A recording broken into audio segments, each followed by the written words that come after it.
Hello friends, Gita English क्लासमध्ये आपलं सर्वांचं स्वागत आहे. आज आपण बघणार आहोत स्टोरी वन. स्टोरीचं टायटल आहे grandmother's advice learn English without fear. म्हणजेच आजीचा सल्ला, इंग्लिशची भीती दूर करा. This is story of grandmother and her grandson. ही स्टोरी आहे एका आजीची आणि तिच्या नातवाची. Rahul was a school student. Rahul हा एक शाळेतील विद्यार्थी होता. He was a good in studies. तो शाळेमध्ये किंवा शाळेच्या अभ्यासामध्ये खूप चांगला होता. बट परंतु व्हेरी वीक इन इंग्लिश. तो इंग्रजीमध्ये कमजोर होता किंवा कमकुवत होता. वीक म्हणजे कमकुवत. ओके. व्हेनेवर व्हेनेवर म्हणजे जेव्हा जेव्हा किंवा प्रत्येक वेळी. The English teacher ask him. English teacher त्याला विचारायच्या. व्हेनेवर जेव्हा जेव्हा प्रत्येक वेळी English teacher ask him to speak.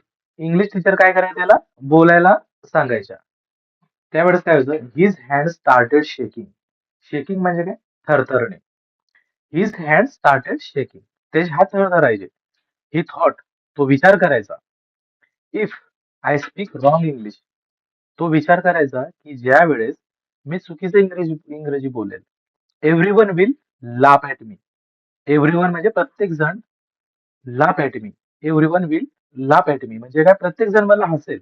Okay. भविष्यकाळातलं वाक्य आहे. त्याला असं वाटतं की मी जर चुकीचं इंग्रजी बोलला तर मला सर्व हसतील. Okay. Rahul went home and said. Rahul घरी जातो आणि म्हणतो, grandma, I hate English. Rahul आजीला जाऊन सांगतो की आजी, मला इंग्रजी आवडत नाही. Okay. I can not speak it. मी इंग्रजी बोलू शकत नाहीये. म्हणून त्याला असं वाटतं की मला इंग्रजी आवडत नाही. The grandmother smile and sed. आजी स्माइल करते आणि म्हणते,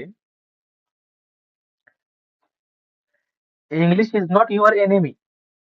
English is not your enemy म्हणजे काय? एनिमी म्हणजे काय? शत्रू. आजी म्हणते की इंग्रजी ही तुझी शत्रू नाहीये.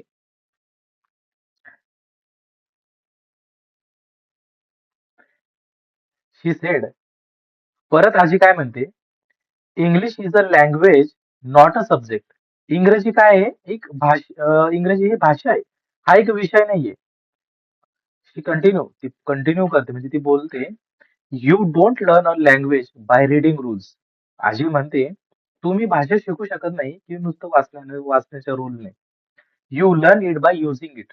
ते तुम्ही शिकू शकता कशामुळे? वापरामुळे. Using it. Okay. Using it म्हणजे वापरामुळे. ती शिकू शकता आपण. The grandmother ask. आजी विचारते कोणाला? तर राहुलला. Okay. When you learn to walk. आजी आजी म्हणते, जेव्हा तू when you learn to walk, जेव्हा तू चालायला शिकला, did you read a book. तू आजी म्हणते, the grandmother ask, when you learn to walk, did you read a book. त्यावेळेस तू काय पुस्तक वाचलं होतं का चालण्यासाठी? नाही ना. Rahul sed no. राहुल म्हणतो नाही.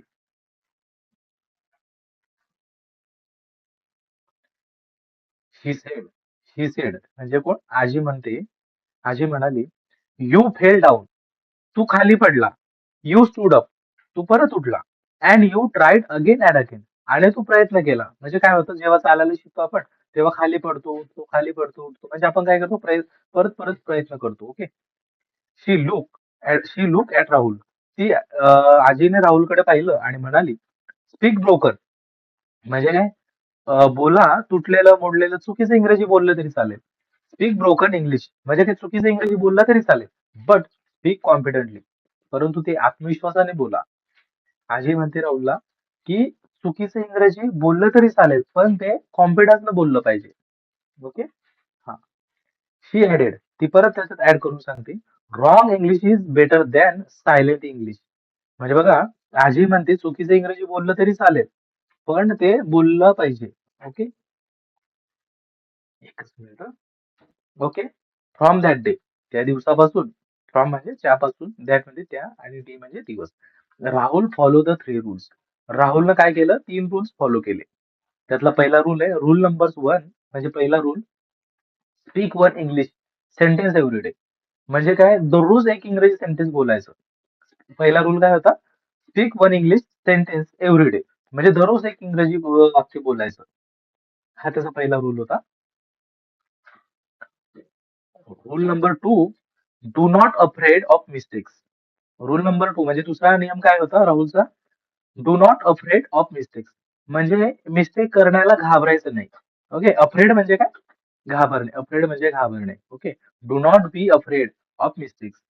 हा त्याचा दुसरा नंबर रूल होता. म्हणजे काय, इंग्रजी बोलायचं, एक वाक्य बोलायचं, पण बोलताना घाबरायचं नाही. ते कसं येऊ, चुकीचं येऊ, चालेल. Okay. Rule number 3, listen more, speak more. बघा, हा तिसरा रूल एकदम महत्वाचा आहे. Listen more, speak more. म्हणजे काय, ऐकायचं जास्त आणि बोलायचं पण जास्त. हे इंग्रजी प्रॅक्टिस करण्याची खासियत आहे. ठीक आहे. लिसन मोर, स्पीक मोर म्हणजे जास्तीत जास्त ऐकणे आणि जास्तीत जास्त बोलण्याची प्रॅक्टिस करणं. Okay. On the first day, Rahul sed. पहिल्या दिवशी राहुल म्हणाला, I go school daily.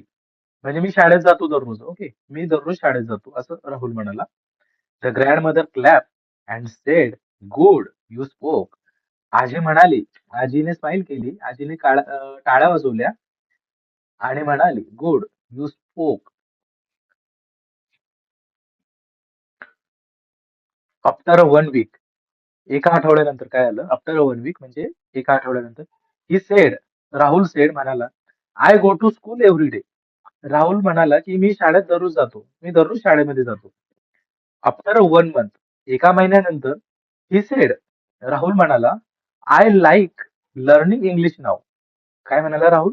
I like learning English now. म्हणजे त्याला तो म्हणाला, आय म्हणजे मी, लाईक म्हणजे आवडणं, लर्निंग म्हणजे शिकण्यासाठी. ओके, इंग्लिश नाव म्हणजे त्याला, राहुलला इंग्लिश आवडतं असं तो म्हणाला. आता, one day the teacher ask. एका दिवशी शिक्षकाने विचारलं, teacher ask, who wants to speak English. म्हणजे काय झालं, एका दिवशी the teacher ask, one day the teacher ask म्हणजे एका दिवशी शिक्षकांनी विचारलं, who wants to speak in English. टीचरने काय विचारलं, तर कोण बोलेल इंग्रजीमध्ये. Okay. Rahul stood up. Rahul उठला. कॉन्फिडेंटली. कॉन्फिडेंटली म्हणजे आत्मविश्वासाने. राहुल स्टूड अप कॉन्फिडेंटली म्हणजे राहुलला आत्मविश्वासाने उठला. अँड सेड आणि म्हणाला, आय एम नॉट परफेक्ट म्हणजे मी परिपूर्ण नाहीये, बट आय एम इम्प्रुव्हिंग परंतु मी माझ्यामध्ये सुधारणा करेल. ओके. म्हणजे शिक्षकाने जेव्हा विचारलं की कोण इंग्रजी बोलेल, तर त्यावेळेस राहुल कॉन्फिडन्स मध्ये उठला आणि म्हणाला, मी परफेक्ट नाहीये, बट आय एम इम्प्रुव्हिंग मी माझ्यामध्ये सुधारणा करेल. Rahul went home. राहुल घरी गेला आणि म्हणाला, and sed, grandma, I spoke English today. म्हणजे राहुल काय आलं होतं, आनंद झाला होता बघा त्यावेळेस. राहुलला घरी गेला आणि म्हणाला, grandma, I spoke English today. आजीला सांगतोय की आजी, मी आज इंग्रजीमध्ये बोललो. ही रिप्लायड, आजीने रिप्लाय दिला म्हणजे काय दिला, प्रतिसाद दिला आपण म्हणू. I know, I new you कुड डू इट. मला माहिती आहे की तू हे करशील. आय न्यू यू कुड डू इट. ओके. आजीला माहिती होतं की तू करशील. आजीने रिप्लाय दिला त्याला. शी सेड सॉफ्टली. आजी शांतपणे म्हणते, एकदम हळू याच्या.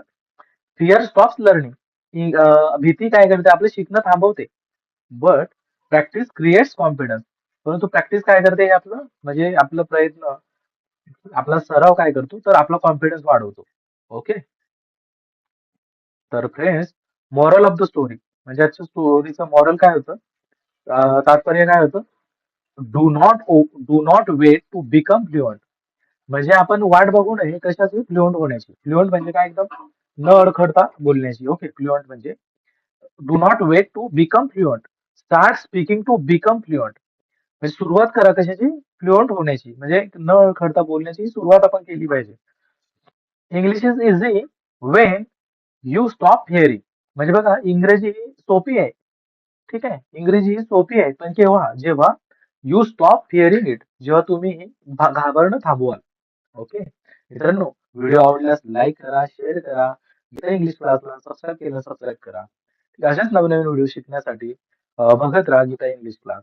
थँक्यू.